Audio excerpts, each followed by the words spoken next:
दोस्तों आज है 19 मार्च और आज की सबसे बड़ी खबर और ताज़ा खबर यह है कि दिल्ली के जंतर मंतर पर लाखों की तादाद में मुसलमान पहुंच चुके हैं और ऐसे ऐसे लीडर और नेता वहां पहुंचे हैं दिल्ली के जंतर मंतर पर, जिसे आप देखिएगा तो आप खुद भी हैरान हो जाइएगा। चूंकि ये नेता ऐसे नेता हैं जो कभी भी मुसलमान नेता से मिलते जुलते नहीं हैं, लेकिन आज जब वक्फ की बात आई है ना, जब वक्फ बिल पर काला कानून नाफिज होने वाला है, तो ऐसी कैफियत में बड़े बड़े लीडर, बड़े बड़े मुस्लिम नेता भी वहां पर पहुंचे हैं और हमारे हिंदू भाई भी दिल्ली के जंतर मंतर पर पहुंचे हैं। वहां की खबर क्या है और नेताओं ने क्या कुछ कहा है, बड़े बड़े लीडरों ने, मुस्लिम नेता ने और हिंदू नेता ने क्या कुछ कहा है वहां जाकर के, पहुंच करके, उसे आप जरूर सुनिए। आपका दिल मचल जाएगा, आप खुशी से बिल्कुल झूम उठिएगा। ये वीडियो बहुत ही ज्यादा इंपॉर्टेंट है दोस्तों, इसलिए आप लोगों से गुजारिश है वीडियो को शेयर जरूर कीजिएगा और वीडियो को लास्ट तक जरूर देखिए। आइए एक एक करके आपको सारे लोगों का बयान भी सुना देता हूं। रोजेदारों के अजीम मजमे है मुसलमानों, आप आज ये बता दीजिए कि जिस तरह इफ्तार में वक्त से पहले आप गिलास शरबत की पिया नहीं करते, उसी तरह मजमे आम में भी अपने डिसिप्लिन को कभी तोड़ा नहीं करते। हम यहाँ लड़ने या हुकूमत को धमकाने या किसी समुदाय विशेष को ललकारने के लिए नहीं आए हैं, बल्कि जंतर मंतर पर लोकतंत्र और संविधान में दिए गए अपने अधिकार के रक्षा के लिए आए हैं। आज रोजेदारों का ये हसीन मजमा हिंदुस्तान में 16वीं रोजे पर सलाम पेश कर रहा है, तो वादिये बदर में आज 17वीं रोजा यौम बद्र को याद कर रहा है। जब हक के लिए तुम उठोगे तो अल्लाह तुम्हें कभी मायूस नहीं करेगा, अल्लाह तुम्हें कभी जलील नहीं करेगा। ऐ रोजेदारों के अजीम मजमे है मुसलमानों, आप आज ये बता दीजिए कि जिस तरह इफ्तार में वक्त से पहले आप गिलास शरबत की पिया नहीं करते, उसी तरह मजमे आम में भी अपने डिसिप्लिन को कभी तोड़ा नहीं करते।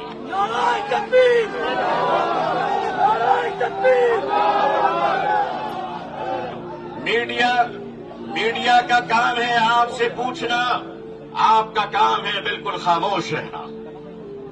आप एतकाफ की नियत कर लें इंशाअल्लाह। मैं अपने मीडिया के भाई बहनों को अच्छी तरह जानता हूं, इन्हीं के बीच तो बड़ा हुआ हूं। आखिर इन्हें हम नहीं जानेंगे तो क्या ट्रंप साहब जानेंगे? इनका और हमारा बड़ा गहरा रिश्ता है, लेकिन आपको ये बता देना चाहते हैं, हम यहां लड़ने या हुकूमत को धमकाने या किसी समुदाय विशेष को ललकारने के लिए नहीं आए हैं, बल्कि जंतर मंतर पर लोकतंत्र और संविधान में दिए गए अपने अधिकार के रक्षा के लिए आए हैं।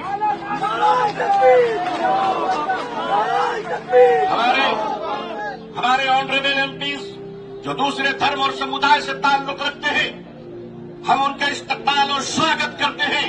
मैं उस देश का रहने वाला हूं, मैं भारतीय हूं और भारतीय समाज का हूं। हमने वो परिवार देखे हैं कि जिस परिवार में पत्नी शाकाहारी है और पति मांसाहारी है। एक धर्म पत्नी अपने पति के लिए अंडा गोश्त मछली बनाने के बाद स्नान करती है और खुद सब्जी बनाकर खाती है। मैं पूछता हूं इस देश से, अगर यहाँ एक शाकाहारी पत्नी मांसाहारी पति के साथ अपने जीवन को बिता सकती है, तो हिंदू और मुसलमान इस देश में साथ में क्यों नहीं रह सकते?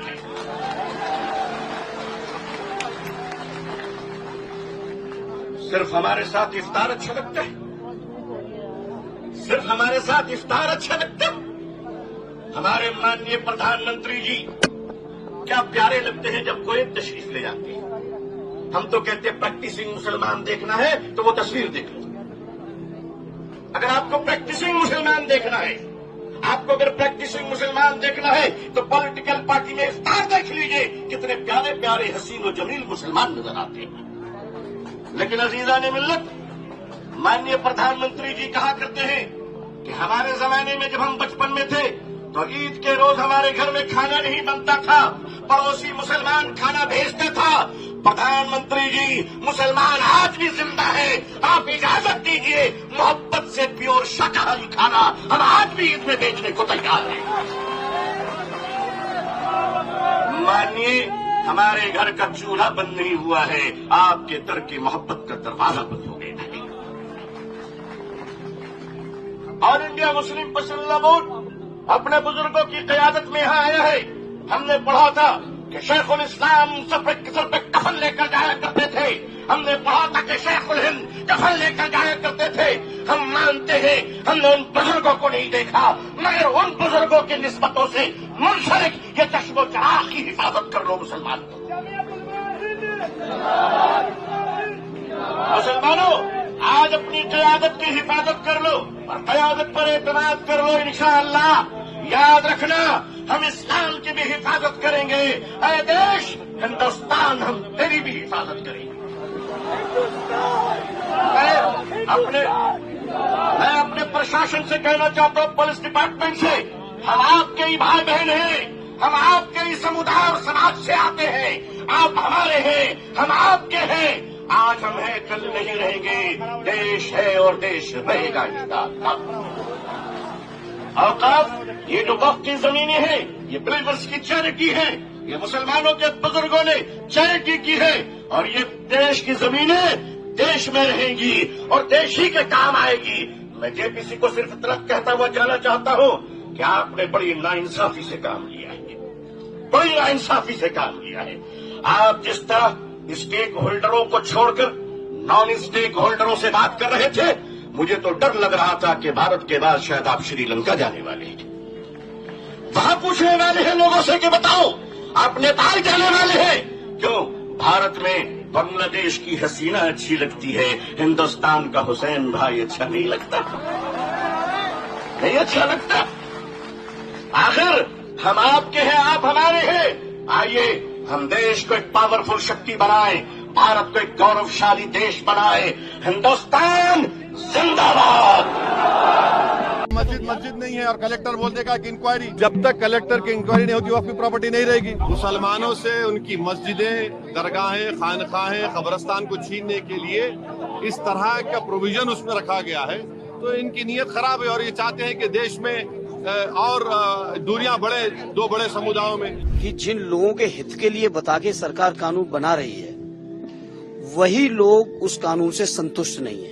कोई भी जाकर कह देगा कि मस्जिद नहीं है और कलेक्टर बोल देगा कि इंक्वायरी, और जब इंक्वायरी कलेक्टर ऑर्डर करेगा इस बिल के कानून के तहत, इस बिल के तहत, तो जब तक कलेक्टर की इंक्वायरी नहीं होती वक्त की प्रॉपर्टी नहीं रहेगी। यही होगा ना। अगर आपकी मस्जिद है, कोई आके बोलेगा मस्जिद नहीं है, कलेक्टर को कंप्लेंट दे दिया, कलेक्टर इंक्वायरी ऑर्डर करेगा, इंक्वायरी तक जब इंक्वायरी ऑर्डर करेगा तो वो मस्जिद ही नहीं रहेगी, वक्फ नहीं रहेगा। दिल्ली में 123 प्रॉपर्टीज हैं जिसको दिल्ली वक्फ बोर्ड कहता है हमारी है और गवर्नमेंट बोलती है हमारी है। पार्लियामेंट सामने की मस्जिद आप देखते हैं ना, वो सरकार कहती है हमारी प्रॉपर्टी है। कल कलेक्टर ऑर्डर करेगा और नोटिस लगा देगा गवर्नमेंट प्रॉपर्टी। वही तो कर रहे हैं। और हिंदू धर्म में, सिखों के धर्म में, जैन धर्म में, बौद्ध धर्म में उनके जो मजहबी बोर्ड्स हैं उसमें तो कोई उन्हीं का मजहब का नहीं बन सकता है। यहाँ पर आप कैसे बना रहे हैं फिर, और ज्यादा बना सकते हैं क्या? इससे वक्फ को बचाने का कोई ताल्लुक नहीं है। क्या इससे लगता है कि आपसी, जो आपने जैसा भी कहा, कि क्या फर्क पड़ेगा आपसी भाईचारगी पे, हिंदू पे, मुसलमान? ये इंशाल्लाह नहीं पड़ना चाहिए, मगर सरकार वही चाहती है। ताकि देखिए आप अचानक संभल का उठा दिए, जबकि 1880 में वो मसला हल हो चुका है। अरे भाई, पासमानदा मुसलमान का, आपका एक मुसलमान का एमपी नहीं है? बेशर्मी की भी कोई हद होती है यार। तुम एक एमपी को नहीं बना सकते? लोकसभा में कितने एमपी है तुम्हारे पास? कितने तुम्हारे पास मंत्री है बताओ, मिनिस्टर है? आप हमको ये बताइए कि कौन सा प्रोविजन जो वक्फ को फायदा पहुंचाएगा। सर ये मुहिम, सुनिए, आप कह रहे हैं कि ओरल गिफ्ट नहीं होगा, और फिर आप कानून ये कह रहा है कि अगर मैं वक्फ, ये बिल में ये कह रहे हैं कि आप ओरल गिफ्ट मस्जिद को नहीं कर सकते मगर ओरल गिफ्ट अपने औलाद कर सकते। ये कौन सा कानून है? ट्रांसफर ऑफ प्रॉपर्टी एक्ट तो एक्ट है ना, कैसा करेंगे आप ये? महिला पहले से मेंबर है, महिला आप लोग पढ़ते नहीं है। हमारा काम विरोध करना है क्योंकि ये अनकॉन्स्टिट्यूशनल है। ये बिल वक्फ की जायदाद को बचाने के लिए, एनक्रोचर्स को निकालने के लिए नहीं, ना उसकी इनकम को बढ़ाने के लिए, बल्कि वक्फ की जायदादों को खत्म करने के लिए, मुसलमानों से उनकी मस्जिदें, दरगाहें, खानखाहें, कब्रस्तान को छीनने के लिए इस तरह का प्रोविजन उसमें रखा गया है, तो इनकी नीयत खराब है और ये चाहते हैं कि देश में और दूरियां बढ़े दो बड़े समुदायों में। तो इसका विरोध, क्योंकि संख्या बल तो है बीजेपी। अरे हाँ, देखिए हम तो ये कह रहे हैं कि हम विरोध करेंगे। अगर चंद्रबाबू नायडू, पासवान साहब और नीतीश कुमार और हमारे अजीत सिंह साहब के बेटे अगर इसका तायद करेंगे तो इनको जनता जिंदगी भर याद बिहार रखेगी। में ले जाएंगे इस मुद्दे को नीतीश कुमार के खिलाफ, ये देखते हुए क्या बिहार में आप ले जाएंगे इस मुद्दे को? ये तो देश में जाएगा मुद्दा, सिर्फ बिहार के नहीं, देश में जाएगा, बिहार हो जाएगा। कि जिन लोगों के हित के लिए बता के सरकार कानून बना रही है, वही लोग उस कानून से संतुष्ट नहीं है। मैं समझता हूं कोई भी कानून देश में बनता है तो हितकारी लोगों को विश्वास और भरोसे में लेने के बाद ही बनता है। वक्त में बहुत मीटिंगें हुई, बहुत सारे डेलीगेशन मिले, बहुत से रिप्रेजेंटेशंस गए और मैं समझता हूं सभी ने इस बिल का विरोध किया है। जो एग्जिस्टिंग बिल है, पुराना बिल जो जिसपे आज भी चल रहा है, उस बिल से लोग संतुष्ट थे, उस कानून से लोग संतुष्ट थे, उसमें संशोधन की गुंजाइश और जरूरत नहीं थी। लेकिन चूंकि सरकार को आप देख रहे हो, रक्षा की जमीनों का क्या किया, रेल की जमीनों का क्या किया और कई मंत्रालयों की जमीनें को किस तरीके से औने पौने दाम पर लोगों को दी गई। इसी तरह से बीजेपी सरकार के लोग वक्फ बिल में अमेंडमेंट करके, सरकारी अधिकारी कर्मचारियों की दखलंदाजी करके, अपनी सत्ता का उपयोग करके वक्फी जमीनों को पर से जो असली उसके हकदार हैं, जो लोग उसका इस्तेमाल कर रहे हैं, जिनके हितों के लिए लोगों ने वक्फ में जमीन दान की है, डोनेट की है, वक्फ की है, उस जमीनों पर बीजेपी की निगाह है इस कानून को संशोधित करके उन जमीनों। सारे बयानों और वीडियो को आपने देख लिया दोस्तों। ये मामला बड़ा हसास मामला है, इतना हसास मामला है कि बैरिस्टर जनाब असदुद्दीन अवैसी साहब रोज़े की हालत में रमज़ान में धूप में, बिल्कुल कड़कड़ाती धूप में बैठे हुए हैं और उनकी सादगी का आप अंदाज़ा लगा सकते हैं कि किस तरीके से वो वक्फ बिल के हवाले से प्रदर्शन कर रहे हैं और इस काले कानून को पुरजोर तरीके से विरोध कर रहे हैं। मेरे दोस्तों, आपसे बस इतना ही कहना चाहूँगा कि मुत्तहिद हो जाओ। मुत्तहिद अगर नहीं होगे ना तो क्या हश्र होगा, वो अल्लामा इकबाल के इस शेर से आप अंदाज़ा लगा लीजिएगा। अल्लामा इकबाल कहते हैं कि मुत्तहिद हो तो बदल डालो बातिल का निज़ाम, यानी बातिल ताकतें, जितनी भी बातिल कुव्वतें हैं, जितने भी दुश्मनाने इस्लाम हैं, उनके निज़ाम को, उनकी हुकूमत को तुम ख़त्म कर सकते हो अगर मुत्तहिद हो तो। आगे अल्लामा इकबाल कहते हैं कि मुंतशिर हो तो मरो, शोर क्यों मचाते हो। अगर तुम मुंतशिर हो जाओ, तने तनहा हो जाओ तो मरो, इसमें शोर करने की क्या बात है। वैसे भी तुम मर चुके हो जब तुम मुंतशिर हो गए हो तो, है ना। तो इसलिए मेरे दोस्तों मुत्तहिद हो जाओ। मैंने कई वीडियो में देखा कि नाम पूछा जाता है, जब नाम मुसलमानों वाला होता है तो उसको और ज़ोरदार तरीके से मारा जाता है। जैसे अभी हाल ही में क्या हुआ कि होली का रंग जब मुसलमान पर लगाने की कोशिश किया कुछ शरपसंदों ने, तो होली का रंग मुसलमान नहीं लगाने दिया अपने ऊपर, तो ऐसी कैफियत में उसने देखा कि ये मुसलमान है तो ऐसी कैफियत में उसको मार ही दिया, उसकी जान ही ले लिया। अब बताइए, जान लेने से पहले ये नहीं पूछा गया कि तुम सुन्नी हो या वहाबी हो या देवबंदी हो या अहले हदीस हो या अहले क्या हो, ऐसा कुछ नहीं पूछा गया। बस ये देखा गया कि इसका नाम मुसलमान वाला है, ये मुसलमान हो तो ऐसी कैफियत में इसे मारो, इसे ख़त्म कर दो। इसलिए मेरे दोस्तों, अगर आप वहाबी हैं तो आपका अकीदा आपको मुबारक, अगर आप अहले हदीस हैं तो आपका अकीदा आपको मुबारक, अगर आप सुन्नी हैं तो आपका अकीदा आपको मुबारक। इससे किसी को दिक्कत नहीं होनी चाहिए, बिल्कुल एकजुट होकर के रहें। जिस तरीके से मारने से पहले ये नहीं पूछते हैं कि तुम वहाबी हो, सुन्नी हो, देवबंदी हो, अहले हदीस हो, नहीं पूछते हैं, उसी तरह से मुसलमानों को चाहिए कि बिल्कुल मुसलमान एकजुट हो जाए, चाहे वो वहाबी हो या सुन्नी हो या देवबंदी हो या अहले हदीस हो। अरे भैया, अकीदा आपका जो है वो आप अपने पास रखिए, आपके अकीदे से हमें कोई मतलब नहीं, ऐसा होना चाहिए। इस तरह का माहौल अगर अभी के मुसलमानों में नहीं रहा तो ऐसी कैफियत में निस्तो नाबूद हो जाएगा, मुसलमान मिट जाएगा। इस वीडियो को शेयर ज़रूर कीजिएगा। अस्सलाम वालेकुम रहमतुल्लाहि व बरकातुहू।